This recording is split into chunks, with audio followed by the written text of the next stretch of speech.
Nah, kasus pencucian uang ini biasanya menjalar pada orang-orang yang berkaitan dengan dia gitu. Orang-orang berkaitan dengan, ya kalau misalkan di sini isu masyhur berarti di sana karena ya gugatannya, misalkan contohnya misalkan ada yang dari pesantrennya yang terdampak langsung misalkan gitu ya.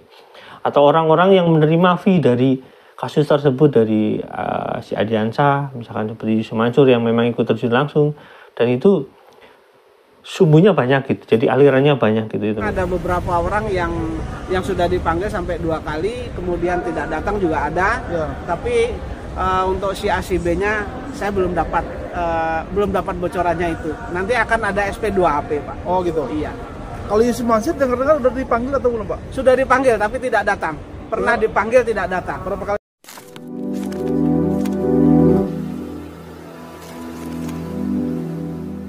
Assalamualaikum warahmatullahi wabarakatuh. Welcome back to my channel Tech Tips. Ya teman-teman, kita masih berhubungan dengan video yang kemarin terkait kasus batubara. Nah, seperti kita ketahui, kasus batubara ini keputusannya di keputusan banding itu bukan memenangkan Yusuf Mansur, tapi kasus Yusuf Mansurnya itu masih sama, cuma penanganannya itu harus seharusnya, ini keputusan bandingnya ya, seharusnya dilakukan di Pengadilan Negeri Bogor.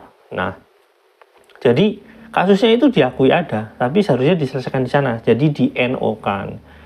Jadi intinya kalian NO, kalian harusnya gugatnya di sana, tapi kasusnya memang ada gitu ya teman-teman. Nah, cuma Pak Jaini ini kan banding karena menurut Pak Jaini bahwasanya bukti yang diberikan itu tidak berkaitan dengan dia secara langsung gitu. Jadi itu berkaitan dengan saksi yang lain gitu. Maksudnya intinya berkaitan dengan investasi orang lain gitu, personal yang lain. Nah, intinya seperti itu teman. Nah, sekarang kita mau lihat video kelanjutan dari kasus di sisi pidana. Ini masih penyelidikan. Memang kenapa sangat lama, tapi bandingnya kok bisa cepat? Nah, saya nggak tahu. Teman-teman bisa tanya ke polisian karena ini digarap oleh tindak pidana ekonomi khusus. Jadi ekonomi khusus biasanya berkaitan, misalkan kayak gini. Contohnya misalkan ini kasus Indra Kents. Ada pencucian uang itu masuk ke sana. Kan undang-undang perbankan misalkan ada pencucian uang seperti kasus misalkan siapa itu ya, pokoknya kasus Doni Salmanan itu ya sama, seharusnya masuk ke sana juga, tapi saya kurang tahu persisnya seperti apa. Yang jelas jika ada tindakan-tindakan yang berkaitan dengan pencucian uang, perbankan atau hal lain, itu biasanya dilakukan oleh penyidik ekonomi khusus. Jadi teman-teman, biasanya ini berkaitan dengan pencucian uang itu ya teman-teman. Nah, ini sebelum masuk ke arah sana, teman-teman bisa lihat dulu video Pak Jaini, dan nanti saya akan ungkap apa yang saya ketahui berdasarkan pengalaman dari teman-teman yang sudah beracara untuk kasus-kasus seperti itu. Yuk, check it out. Khusus soal investasi batubara tahun 2009 itu, Pak. Baik. Jadi hari ini saya sedang berada di Mabes Polri, Pak. Ya. Mendatangi di Tipiksus ya. Saya mendatangi di TV Deksus, Pak. Ya, berkaitan dengan perkaranya kan pemeriksaannya sedang di sana. Ya. Kemudian saya hari ini mengecek juga bahwa perkara saya itu sedang berjalan ya. Kemudian karena ada putusan pengadilan berkaitan dengan perkara saya melawan Jam'an Nur Khotim Mansur alias Yusuf Mansur dan kawan-kawan itu kan yang di Pengadilan Negeri Jakarta Selatan. Ya. Saya serahkan juga, Pak, fotokopinya, Pak. Ke penyidik. Ke penyidik. Ya. Tapi melalui bagian surat ya, Pak ya. Ya. Melalui bagian surat. Kenapa saya serahkan juga agar juga dijadikan bahan pertimbangan dalam pemeriksaan perkara, Pak. Iya. Apakah itu diminta atau inisiatif Pak Jaini aja? Jadi begini, Pak, berkaitan dengan perkara ini kan ada laporan ada pengaduan polisi, kemudian juga ada perkara. Jadi saya ini inisiatif saya agar saya serahkan. Jadi pemeriksaannya bisa secara menyeluruh, Pak. Begitu. Pak, tapi intinya penyelidikan ini masih berjalan ya Pak? Masih berjalan, masih berjalan. Ditangani oleh Ditangani oleh ini DTP Dexus, ya, Ya. Bareskrim Polri Pak. Ya. jadi ekonomi khusus ya Pak? Iya, ekonomi khusus Pak. Yang Karena paling- itu kan berkaitan dengan BMT Ya. melakukan BMT itu mengumpulkan dana dari masyarakat Pak. Iya. Iya, menghimpun dana dari masyarakat sehingga masuk tindak pidana ekonomi khusus Pak. Pak, yang Pak Jani tahu penyidik sudah memanggil siapa saja Pak? Ada informasi yang saya dapat sudah memanggil beberapa orang ya. Memang ada beberapa orang yang sudah dipanggil sampai 2 kali, kemudian tidak datang juga ada. Ya. Tapi untuk si A si B-nya saya belum dapat bocorannya itu. Nanti akan ada SP2AP Pak. Oh gitu. Iya. Kalau Yusuf Mansur dengar-dengar udah dipanggil atau belum Pak? Sudah dipanggil tapi tidak datang. Pernah dipanggil tidak datang. Berapa kali dipanggil Pak? Jadi kalau dalam keterangan SP2HP itu yang pertama Pak. Oh, yang Tapi pertama. ya, tapi kan ada beberapa kali dipanggil Ya. dan saya belum bisa mengasihkan penjelasan siapa-siapa saja yang sudah dipanggil 2 kali belum datang kan karena SP2HP-nya belum ada di tangan saya Pak. Oh gitu ya ya. Artinya penyelidikan ini berjalan terus ya Pak? Penyelidikan ini berjalan terus dan akan saya kawal juga Pak. Oh gitu. Iya. Insya Allah Pak. Iya. Jadi Pak, ini kan iya. saya menyampaikan itu, kemudian tadi saya menyampaikan itu, kemudian saya masukkan kan ada tanda terimanya juga Pak. Iya iya. Oh, oke. Iya. Iya. Ya. Jadi terkontrol lah Pak, terkontrol. Artinya begini, perkara ini tetap berjalan, apakah nanti lanjut atau tidak, Ya. tetap saya kontrol Pak. Yang penting Agar punya kepastian hukum Pak. Yang pasti sampai detik ini penyelidikan berjalan terus ya Pak? Masih tetap berjalan. Oh, Ya. oke. Dari pihak BMT mungkin ada dengar ada dipanggil Pak?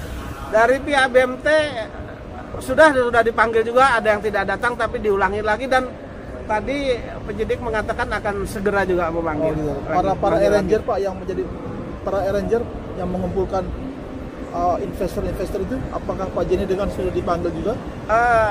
Kalau dalam SP2HP yang pertama belum, tapi menurut keterangan informasi yang saya dapat katanya sudah sebagian dipanggil. Oh ya. Iya.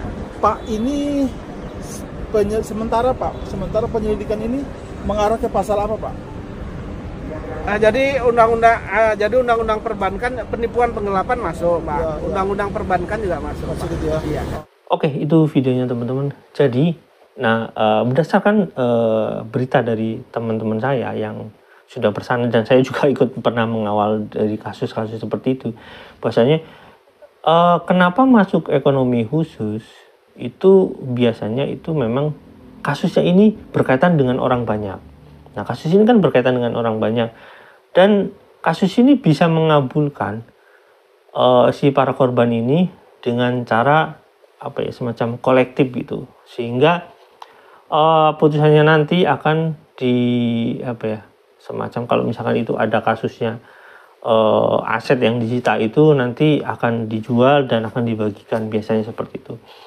Nah, kasus pencucian uang ini biasanya menjalar pada orang-orang yang berkaitan dengan dia gitu, orang-orang berkaitan dengan, ya kalau misalkan di sini Mansur berarti di sana karena ya gugatannya, misalkan contohnya misalkan ada yang dari pesantrennya yang terdampak langsung misalkan gitu ya, atau orang-orang yang menerima fee dari kasus tersebut dari si Adiansa misalkan seperti Yusuf Mansur yang memang ikut terjun langsung, dan itu sumbunya banyak gitu, jadi alirannya banyak gitu ya teman-teman, sehingga masuk ke ekonomi khusus.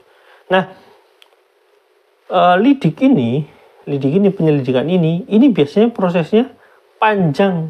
Jadi gini teman-teman, intinya bisanya ini kenapa jadi panjang, kenapa kasus ini bisa jadi panjang itu biasanya orang yang menuntut ini biasanya mengajukan sendiri-sendiri, sehingga kepolisian itu butuh waktu untuk menyatukan mereka dalam satu rangka kasus gitu ya, sehingga teman-teman kepolisian itu memanggil dari pihak-pihak yang memang berkasus, seperti misalkan saksi-saksinya, orang-orang yang misalkan kemungkinan yang dilaporkan kayak gitu, sehingga jadi panjang. Nah, langkah baiknya adalah orang-orang itu bersatu dalam satu komunitas atau misalkan dalam satu grup atau WhatsApp atau apa itu, agar itu lebih cepat kepolisian itu mengambil saksi-saksinya. Menurut saya kayak gitu ya. Kenapa lama adalah seperti itu. Nah, Yang jadi masalah adalah ketika berdasarkan, ya sebenarnya ini udah lama sih sebenarnya, berdasarkan pemberitahuan dari Jaksa Agung bahwasanya kasus-kasus yang berkaitan dengan pidana itu bukan diberhentikan tapi diundurkan untuk dikasuskan itu setelah tahun politik selesai gitu. Nah, ini bagaimana dengan kasus Yusuf Mansur yang sedang berjalan ini? Ini gini teman-teman.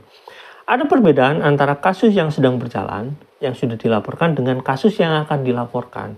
Nah, kalau kasus Yusuf Mansur ini tetap berjalan, berbeda dengan kasus misalkan yang nanti teman-teman kita ini mau melaporkan pidana. Ini nggak bisa, makanya kita harus tetap, ya percuma aja kalau melaporkan sekarang. Kita lapornya perdata. Nah, cuma untuk pidananya ya setelah itu, setelah tahun politik selesai, ya 2024 kan sebentar lagi pula juga katanya di bulan Februari sudah mulai. Jadi mungkin di bulan Maret atau April kita sudah pidana, sudah bisa. Jadi nggak terlalu lama sebenarnya teman-teman. Nah, cuma kasus di sini, kasus Yusuf Mansur ini, karena kasus pidananya sudah masuk ke penyelidikan, laporannya sudah lama, ini tetap diproses teman-teman.